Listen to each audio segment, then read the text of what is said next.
Hello friends. आज हम लोग जंतुओं में पोषण के भाग का चौथा भाग और अध्याय 2 है। इसमें आज इसका क्वेश्चन आंसर आंत, अमीबा और दांत के प्रकार का हम इसके क्वेश्चन आंसर करेंगे। तो ये आंत में हम छोटी आंत के बारे में चर्चा करेंगे। तो हमारे शरीर में आंत 2 प्रकार का है, एक छोटी आंत है, एक बड़ी आंत है। आगे चलते हैं। या फिर दूसरा क्वेश्चन जो हम चर्चा करेंगे दांत के प्रकार के, कि हमारे माउथ में या मुंह में कितने प्रकार का दांत है उसके बारे में जानेंगे।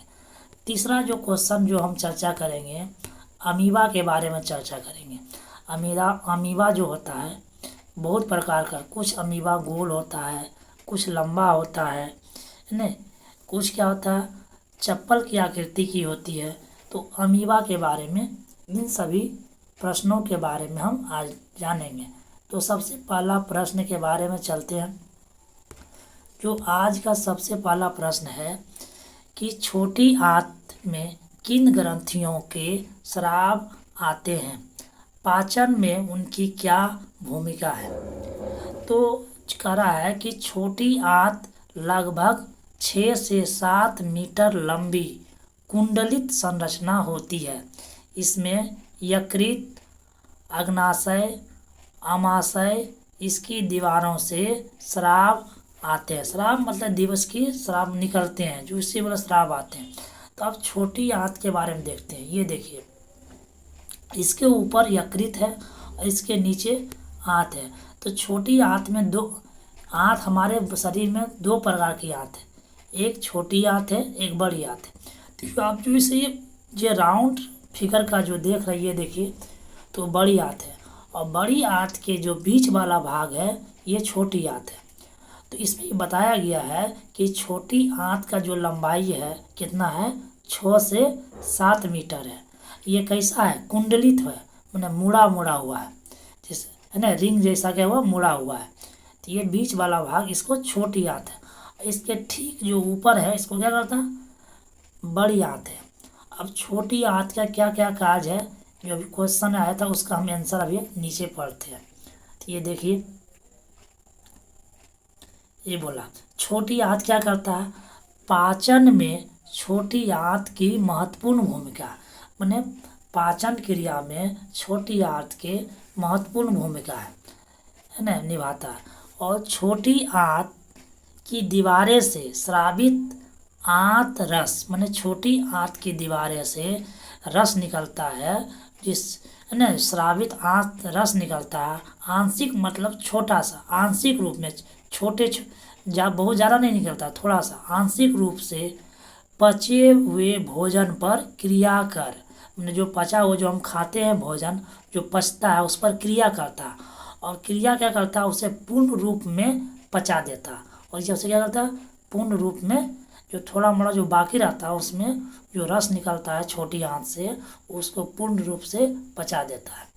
इस प्रकार छोटी आंत में कार्बोहाइड्रेट, तो कार्बोहाइड्रेट वो जिसमें कि हमको ऊर्जा मिलता है अधिक मात्रा में। जैसे कार्बोहाइड्रेट क्या हो गया, जो हम चावल खाते हैं, चावल जो भात के रूप में खाते हैं उसमें कार्बोहाइड्रेट रहता है। केला में कार्बोहाइड्रेट मिलता है हमको, बादाम में हमको कार्बोहाइड्रेट मिलता है, उसमें ऊर्जा मिलता है। इसी के बारे में बोला कार्बोहाइड्रेट। सरल शर्करा, ग्लूकोज में, प्रोटीन, अमीनो अम्ल में तथा वसा और वसा अम्ल ग्लिसरॉल में बदल देता है। ये क्या करता है, ये इसको कार्बोहाइड्रेट सरल ग्लूकोज में, प्रोटीन को अमीनो अम्ल में बदल देता है, वसा को वसा अम्ल में बदल देता है, और ग्लिसरॉल में बदल देता है। बस, और किसमें ये बदल देता है, ये बदलने का काम करता है, ग्लिसरॉल में बदल देता है। आगे चलते हैं। बोला है कि पचे भोजन को अवशोषण छोटी आंत के आंतरिक भित्ति दीवार से होती है। माने जो हम भोजन करते हैं जो पचता है उसमें जो अलग अलग प्रकार का प्रोटीन होता है, जैसे हम भोजन खाते हैं उसमें विटामिन होता है, प्रोटीन होता है, कार्बोहाइड्रेट होता है। तो उसके अंदर जो दीवार होता है उसे अवशोषण करता है। जो चीज़ में प्रोटीन विटामिन जो था उसका क्या था अवशोषण करके उस वहाँ से खींच के हमारे पूरे बॉडी को देता है, यही बोला है। आंतरिक भाग में अंगुली समान उभरी हुआ, जो इसके अंदर है ने छोटी आंत के अंदर में है, अंगुली के समान ये उभरा हुआ रहता है, संरचना होती है, जिसे हम दीर्घ रोम, ये क्या करते हैं दीर्घ रोम, रोम जैसा खड़ा रहता है, दीर्घ रोम या तो रसांगुल कहते हैं। दीर्घ रोम पचे भोजन को अवशोषण के लिए तल क्षेत्र बढ़ा देता है। ये क्या करता है, जो दीर्घ रोम रहता हुआ है पचा भोजन को जो अवशोषण करने के लिए इसका तल क्षेत्र क्या करता है, बढ़ जाता है। इनमें सूक्ष्म रुधिर मतलब थोड़ी सी रुधिर, मतलब यहाँ खून बोले, सूक्ष्म रुधिर से शरीर के विभिन्न भागों में पहुँचाता है। ये करता है, क्या करता है कि जो सूक्ष्म रुधिर जो है सूक्ष्म रुधिर वाहिकाओं जाल फैला रहता है। इसमें क्या था, सूक्ष्म रुधिर छोटा छोटा जो हमारे शरीर में नस है, कण है, वो हमारे पूरे शरीर में जाल जैसा फैला रहता है। और ये क्या करता है, अवशोषित भोजन इन रुधिर वाहिकाओं की सहायता से, ये जो अवशोषित भोजन करते हैं उससे जो विटामिन प्रोटीन कार्बोहाइड्रेट जो वहाँ से लेता है, वाहिका में छोटा छोटा जो नस उसके अवशोषित करता है, उसके सहायता से शरीर के विभिन्न भागों में जितने भी हमारे शरीर के भाग है कि उसमें क्या करता है, भागों में पहुंचा देता है, जहां उनके जटिल पदार्थ बनने में उनको क्या करता है, उपयोग होता है। तो आप ये समझिए। अब चलते हैं अमीबा। ये क्या है, अमीबा। अमीबा में पोषण की प्रक्रिया मानव से भिन्न होता है। कैसे, ये बोला अमीबा पोषण मतलब अपना भोजन जो करता है अमीबा, जैसे हम लोग जीवित रहने के लिए भोजन करते हैं, तो इसलिए अमीबा जो है वो जो पोषण करता है, पोषण की जो प्रक्रिया होता है मानव से अलग कैसे होता है। सबसे पहले अमीबा को चित्र देखते हैं। अमीबा कहाँ है, तो ये हुआ मेरा अमीबा। तो अमीबा बहुत प्रकार का होता है। देखिए, कुछ अमीबा गोल होता है, कुछ अमीबा बेलनाकार होता है, कुछ अमीबा क्या आता है, सर्पिलाकार होता है, बहुत लंबा होता है, कुछ थोड़ा उभरा हुआ होता है, कुछ चप्पल की आकृति होता है। तो अमीबा के बहुत प्रकार होते हैं। तो इसी को बोलते हैं अमीबा। तो आगे इसका आंसर देखते हैं। देखिए, इसके बारे में पढ़ना है। कहता अमीबा एक कोशिकीय जीव है। क्या है, हमारा जो मानव शरीर जो है अनेक कोशिकाओं से बना है, लेकिन अमीबा में मात्र है एक कोशिका, जो जल स्रोत कहाँ कहाँ ये पाया जाता है, जहाँ जल स्रोत, तालाब, झील और नमी मिट्टी में, जहाँ जिस मिट्टी में नमी है, पानी की मात्रा थोड़ा हल्का नमी मिट्टी में पाया जाता है।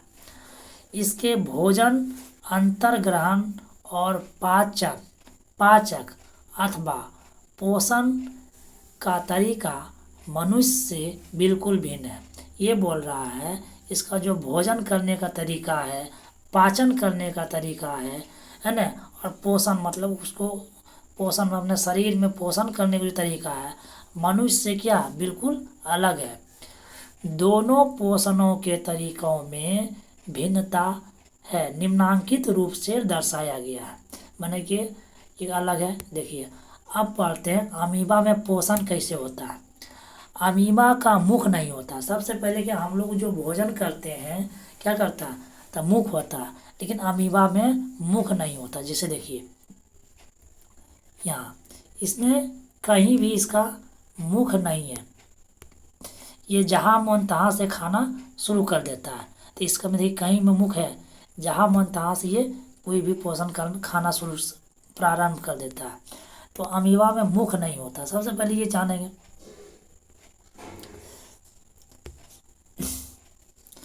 क्या, अमीबा में मुख नहीं होता है।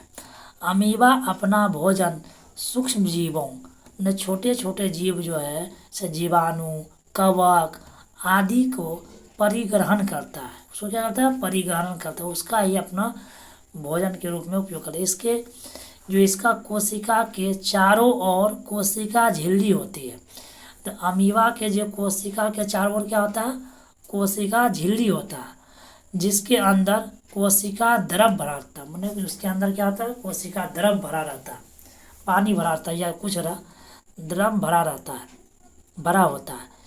इसमें केंद्रक तथा अनेक धानियाँ या खाली स्थान, धानियाँ मतलब क्या, केंद्रक मतलब एक बीच का कोई चीज़ जैसा गोल देखा ना अमीबा, उसके बीच भाग उसको केंद्रक बोलते हैं, तथा धानियाँ मतलब खाली स्थान होती है।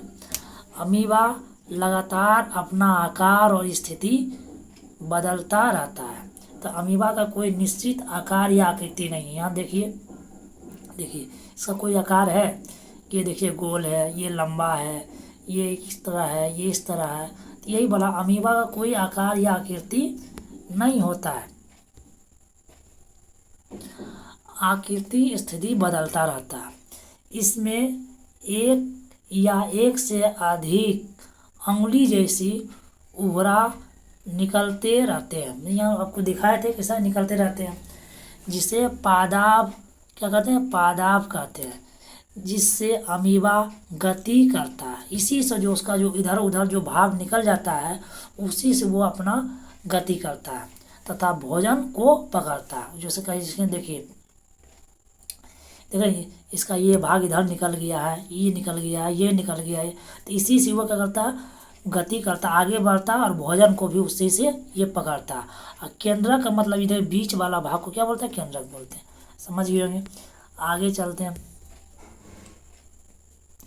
कहता है अमीबा, जब अमीबा भोजन के संपर्क में आता है तो भोजन इसके आसपास होता है, तब अपने पादपों को विकसित कर भोजन के चारों तरफ घेर लेता है। मतलब ये बोल रहा है कि जब ये कहता अमीबा भोजन के संपर्क में आता है तो भोजन के आसपास आता है, इसके चारों ओर क्या करता है, ये घेर लेता है। सबसे पहले इसको क्या करता है, घेर लेता है, और दोनों ओर से विकसित पादप जो उसका जो निकला हुआ था उंगली जैसा पादप, वो आपस में मिल जाता है, कहते हैं वो मिल जाता है, और भोजन इस प्रकार बने खाद्यान्न को बंद होकर अमीबा की कोशिका के अंदर में चला जाता है, और वो उसको चारों तरफ से जकड़ लेता है, उसके अंदर चला जाता है, और खाद्यान्न मतलब खाली स्थान में ही पाचक रस का स्राव होता है, जो खाद्य पदार्थ पर क्रिया कर उन्हें सरल पदार्थ में जिसमें खा के क्या सरल पदार्थ में बदल देता है। इस प्रकार पचा हुआ भोजन धीरे धीरे अवशोषित हो जाता है, जो अमीबा की वृद्धि या रख रखाव और उसकी संख्या में मदद करती है। तो ये आप समझिए। अब चलते हैं मनुष्य में पोषण कैसे होता है। तो मनुष्य में मुख से अपना भोजन करता है, नहीं करता, मनुष्य में मुख से अपना भोजन ग्रहण करता है या ग्रहण करता है, बात एक ही हुआ। फिर इसका पाचन और उपयोग होता है। इसका क्या होता है, फिर उसका क्या होता है, पाचन और उपयोग होता है। भोजन का बिना पचा हुआ अनुपयोगी भाग मल के रूप में शरीर से बाहर निष्कासित हो जाता है। ये देखिए, जो हम भोजन करते हैं, मान लिया भोजन नहीं पचता है, तो इस माध्यम से छोटी आंत से होते हुए ये देखिए, इस माध्यम से ये मल के रूप में एनस इसको बोला जाता है, इस माध्यम से बाहर निकल जाता है। ये समझ गए होंगे। चलो आगे चलते हैं।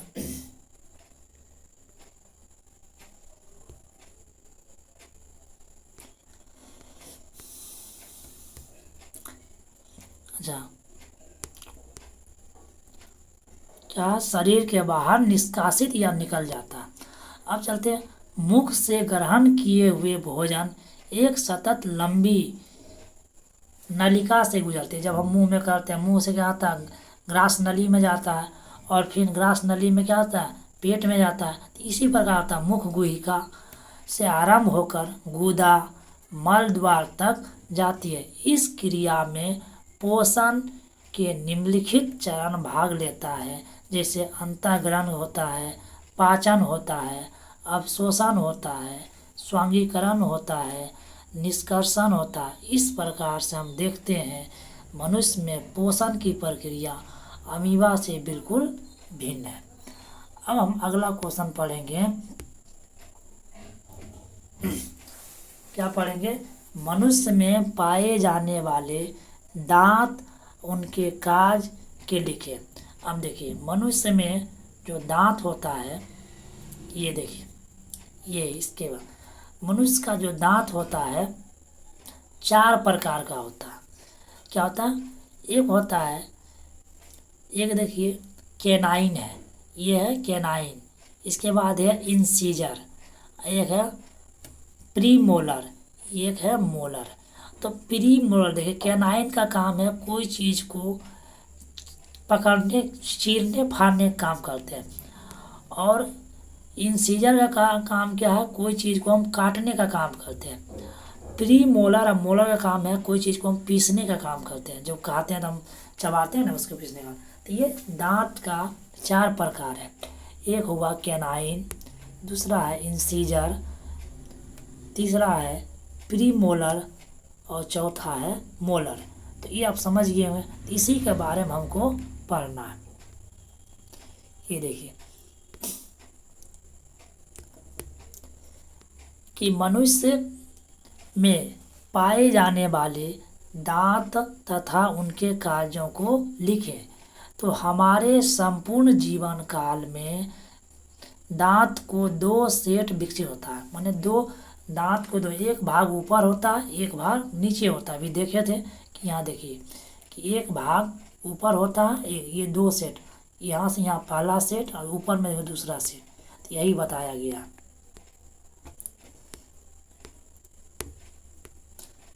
तो होता है प्रथम सेट बचपन में ही निकलकर लगभग 8 साल की आयु तक गिर जाता है। तो ये गिरता प्रथम सेट इन दांतों का इन प्रथम सेट के इन दांतों को दूध का दांत या मिल्क टीथ कहते हैं। फिर इसके बाद इनके स्थान पर अस्थाई दांत निकलते हैं जो जीवन भर रहते हैं, लेकिन वृद्धावस्था में इनमें कुछ दांत गिरने भी लगते हैं। तो अभी हम बताए थे इंसीजर, तो इसको हम कल पढ़ेंगे, नेक्स्ट वीडियो में पढ़ेंगे दांत का 4 प्रकार जो इंसीजर बताए थे, है ना, प्री मोलर, मोलर, कैनाइन। तो ये जो अभी हम दांत के बताएं कि दांत को पहला सेट होता है 8 साल तक जो निकलता है, उसके बाद फिर दूसरा सेट 8 साल के बाद निकलता है। तो इस प्रकार आज का जो वीडियो है यहीं तक रहेगा। Thank you.